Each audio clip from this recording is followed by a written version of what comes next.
आज के दुनिया में तो ये देखते हैं जो लोग साल में ही गुरु बदलते हैं। हाँ, और 2 साल में मंत्र बदल लेते हैं। प्रश्न तुम्हारा बहुत अच्छा लगा और बहुत खुश हुआ मैं। ऐसे ऐसे प्रश्न करने वाले से मेरा हृदय बहुत आनंद हो जाता है। और वहाँ रहूँगा तो मैं वन में ही रहूँगा, बशर्ते किसी आश्रम में नहीं रहूँगा। ये मेरा अंदर से एकदम प्रण था। अच्छा। बिना कभी किसी के आश्रम में रहे हुए ऐसा मन में संकल्प हो गया कि रहूँगा तो वन में रहूँगा। जब साधु बनने आया हूँ तो वन में ही बनूंगा साधु। तुमको आज तक ये समझ में नहीं आया जो द्वादश अक्षर मंत्र जो होता है ये किसका मंत्र है?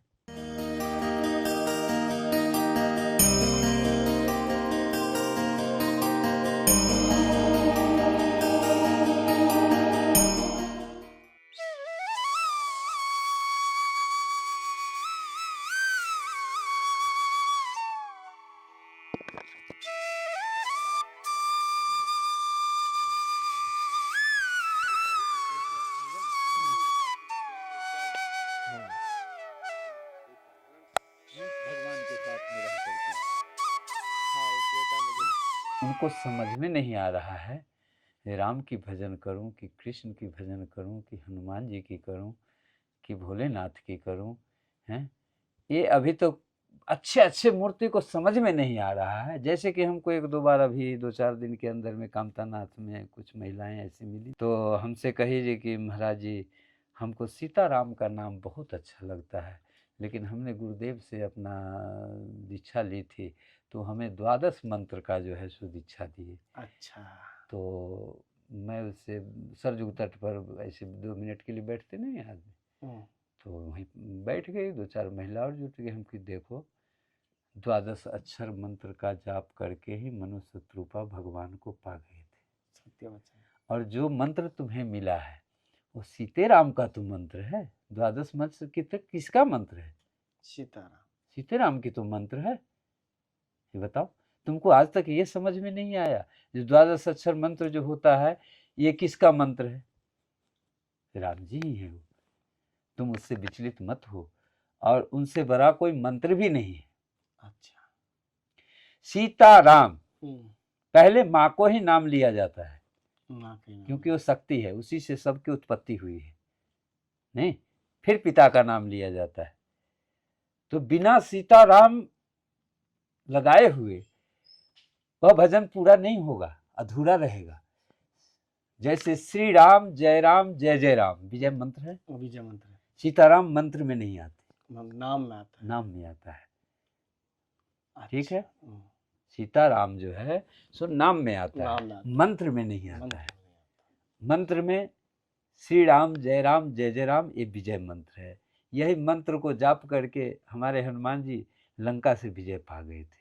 तो इस नाम का माने महत्व मंत्र से दे दिया गया। मंत्र से। तो यही श्री राम जय जय राम का जो मंत्र है तो ये विजय मंत्र हो गया।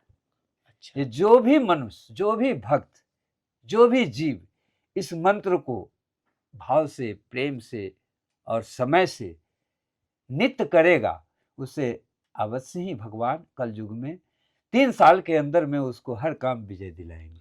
लेकिन 3 साल में एक भी दिन नागा ना हो उनके मंत्र से तो।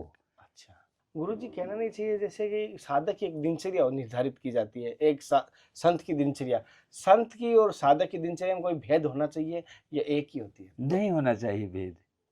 संत और साधक में कोई भेद नहीं होना चाहिए। भेद हो गया तो न संत को पहचान पाएगा न संत साधक को पहचान पाएगा। जैसे भगवान के किसी भी नाम में, राम जी का चाहे जितना नाम हो, हजारों नाम हो, लाखों नाम है भी, होगा क्या, है भी। इसमें कोई भेद नहीं रखना चाहिए। जिसको राम जी का मंत्र मिल गया हो किसी भक्त को और किसी के द्वारा, गुरु के द्वारा अगर वो मंत्र को अगर वो दीक्षित हो गया है तो गुरु शरीर रहे या ना रहे, न कभी गुरु बदले न कभी अपना मंत्र बदले, तभी जाके उसको इस मंत्र की जाप की सफलता मिल सकती है, अन्यथा नहीं। आज के दुनिया में तो ये देखते हैं जो लोग साल में ही गुरु बदलते हैं। हाँ। और 2 साल में मंत्र बदल लेते हैं। तो उसमें भगवान की क्या कसूर है, संत का क्या कसूर है? संत से तुमको जिससे मन मिला, जिससे भाव बना, उसी से तो तुमने दीक्षा ली। जो आज तुम्हारे मन में आ रहा है यह बात तुम 2 साल और उनके पास सर्विस करता, जा करके सेवा करता, अच्छी से जान लेता, पहचान लेता, उनकी दिनचर्या से तुम अवगत हो जाता, फिर तुम दीक्षा लो। ये बाजार का सौदा थोड़ी है आज हमारे मन में आ गया जो कि आज हम चलते हैं गुरु दीक्षा लेने संत के पास। तो जो संत होगा वो कदापि अचानक, एकाएक और शीघ्र वो दीक्षा नहीं देगा। संत कभी भी एक साथ पहले दिन में दीक्षा नहीं देगा, कदापि नहीं देगा। जो दे रहा है तो संत नहीं है और वो उसका भक्त नहीं हो सकता। अच्छा, तो फिर साल भर में पलटी हो जाएगा, फिर साल भर में पलटी हो जाएगा। अपनी कमी को तो कोई देखता नहीं है, दूसरे को कमी को झांकता है, और संत की कमियां को नहीं देखना चाहिए। संत की कमी को नहीं देखना चाहिए। गुरुजी बहुत बड़ी बात कह रहे हो, संत के अवगुण को कभी नहीं देखना चाहिए, क्योंकि उसके अंदर बहुत सारे भाव रहते हैं। पता नहीं किस भाव में किस समय वो क्या क्या कर रहा है बैठ करके, हैं, इसको कोई नहीं जान सकता है। ये घटना हमारे 2 दिन पहले की बात हुई थी। एक गिरनार में गए थे, संत दिखता है निंद्रा ले रहे, सो रहे, और विष्णु ने बोला महाराज जी विश्राम करें। मैं कि नहीं महाराज जी ध्यान और मंत्र जप कर रहे हैं। और कुछ टाइम बाद बात करके उठे थे, बोला आप दोनों ने ये बात की थी ना।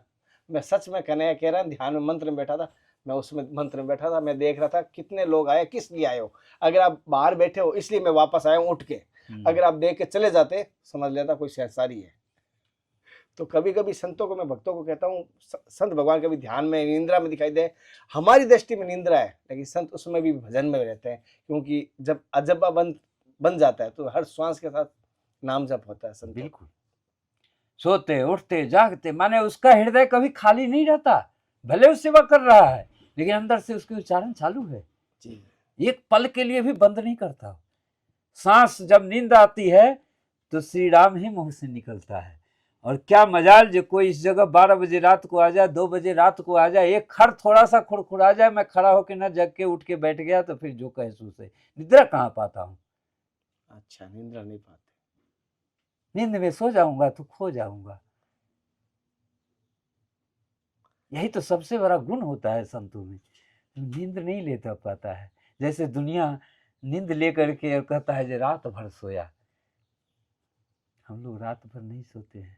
अच्छा, उन्हीं की अध्ययन जब शांति एकदम बिल्कुल साइलेंट हो जाता है तो यही इच्छा करता है कितना ज्यादा से ज्यादा और कितना घंटा तक मैं नाम लेते रहूं। नाम लेते लेते एक आध झक लग जाए, उसी में मेरा नींद पूरा हो जाएगा, फिर तो सवेरा हो जाता है।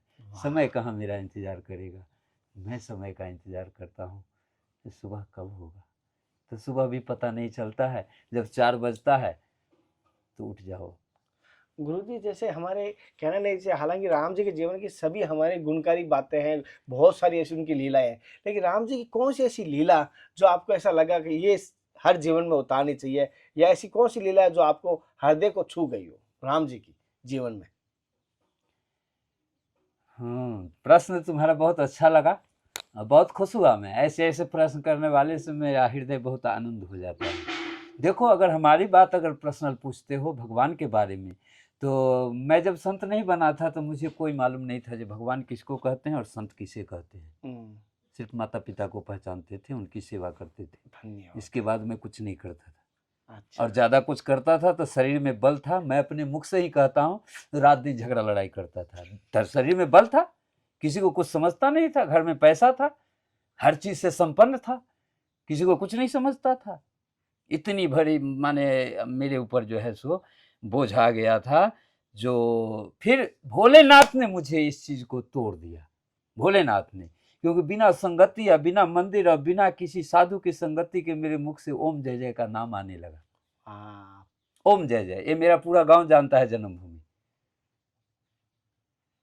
ये मैं नहीं कहता हूँ। उनका जब से नाम आया तो 6 महीना के अंदर में ही मेरा सब लीला हो गई। माता पिता गुजर गए और 7वां महीना में मैं अयोध्या पहुंच गया। किसी का नहीं सुना, कुछ नहीं देखा। मैं एक बार सोचा भी नहीं जब मेरी इतनी बड़ी जिंदगी पड़ी है, अभी पूरी जवानी पड़ी है, पूरी बुढ़ापा पड़ी है, अब मैं सारा वैभव छोड़ के जा रहा हूँ साधु बनने, जिसको कि हमारे गाँव के इलाका में भी कोई नहीं समझते हैं। साधु मतलब भिखारी, साधु मतलब हमारे बिहार में ऐसे समझते हैं भिखारी, मांगने वाला, भीख मांग करके खाने वाले। उनके दिमाग में आज भी ये सब बात बैठी हुई है नहीं। लेकिन हमको जब ये चीज मालूम हुआ, जब मैं बचपन में खूब रामायण पढ़ा करता था, हमें लोग बुजुर्ग लोग बुला बुला के ले जाते थे, जो चलो रामायण पढ़ो। अब 10 लोग बैठ करके खूब सुनते थे, आवाज़ अच्छी थी और धीरे धीरे पढ़ने आ गया खूब। चौपाई, दोहा, सोरठ, छंद, जो भी उसका माने ये है, सब कुछ बड़ा सुंदर से आवाज़ से पढ़ते थे। तो हमको नित्य रामायण पढ़ने का, मैंने 10-12 साल की उम्र में स्कूल भी जाते थे, और जब 4 बजे स्कूल से छुट्टी होती थी तो फट से बुजुर्ग लोग पकड़ लेते थे, अरे आओ आओ आओ आधा घंटा पढ़ लो, फिर बाद में घर जाना।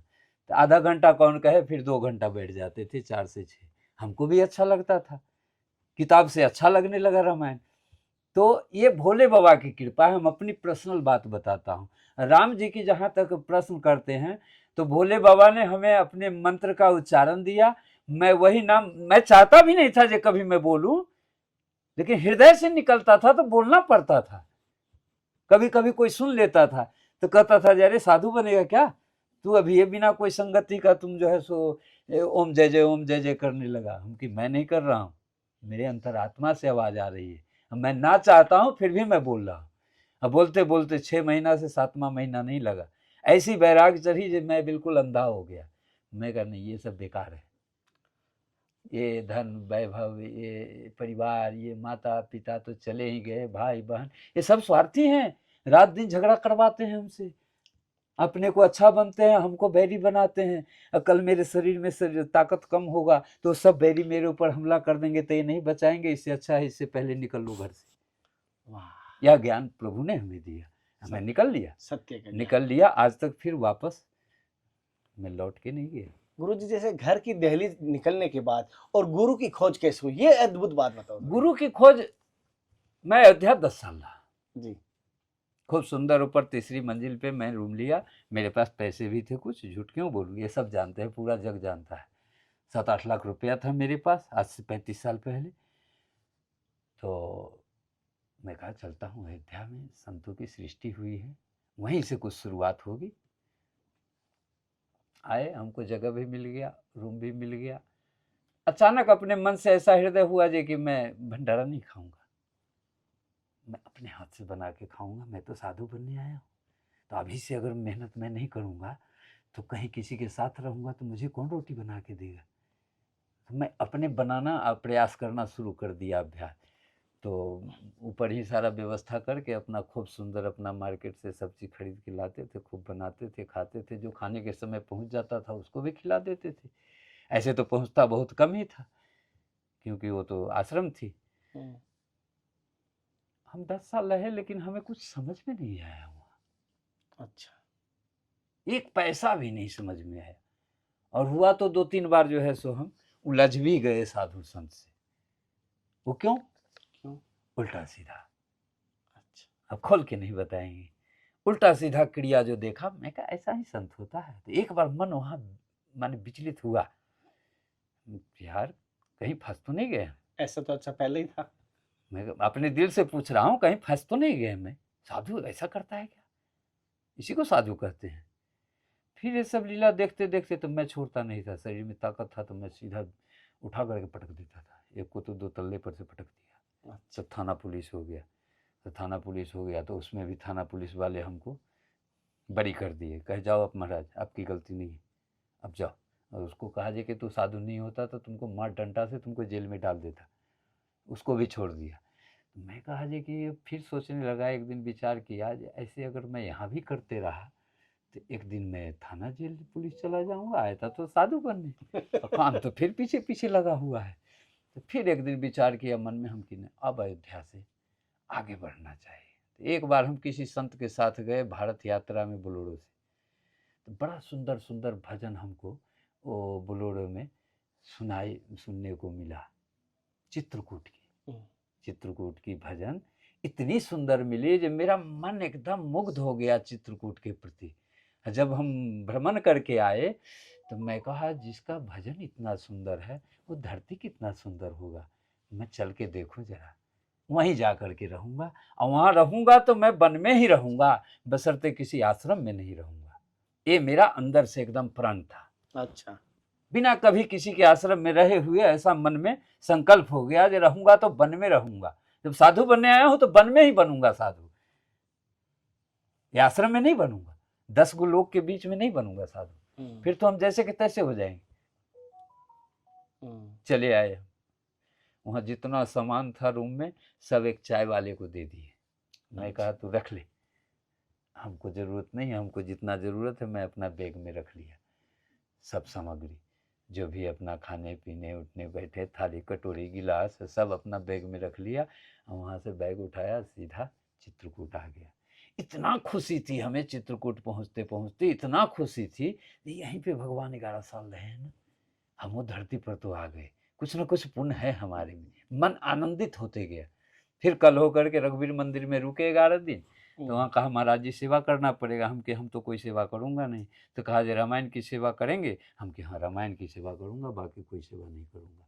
हमको कोई ज़रूरी नहीं है जो तुम्हारे यहाँ 10 दिन रहूँ कि 2 दिन रहूँ कि 1 महीना रहूँ। तो कहा जी तो रामायण पढ़िए। तो 4 घंटा रामायण उसके यहाँ 11 दिन पढ़े। लेकिन अब तो तुम्हें पूजा करने का भी समय नहीं है, क्या गुरुजी, सिर्फ सेवा में ही तुम लीन हो। तो फिर इसका दोष रहेगा क्या? पूजा नहीं दोष रहेगा, कदापि नहीं। सेवा सबसे कठोर चीज है, सबसे कठोर कलयुग में। जो सेवा कर लिया वो भजन कर। दूसरी लीला ये भी सुनने को मिलता है, यहीं बैठे बैठे मान सम्मान मर्यादा सब मनुष्य खत्म कर चुका है। गांव की बेटी को गांव में ही रख रहा है। ये क्या है? उसको कह रहे हो तुम भक्ति सुनाना, किसको सुनाऊं भक्ति? ये आचरण ये मनुष्य का है क्या? जिस दिन साधु धरती से विलीन हो जाएगा या गुफा में पहुंच जाएगा, हवा पी के रहेगा, उस दिन फिर किसी को खोजने से साधु नहीं मिलेगा। ये साधु मतलब दुनिया क्या समझता है? भिखारी। साधु भिखारी को नहीं कहा जाता। कुर्सी का तेरा कल्याण होगा, तू एक कुल की बात करता है, तू करते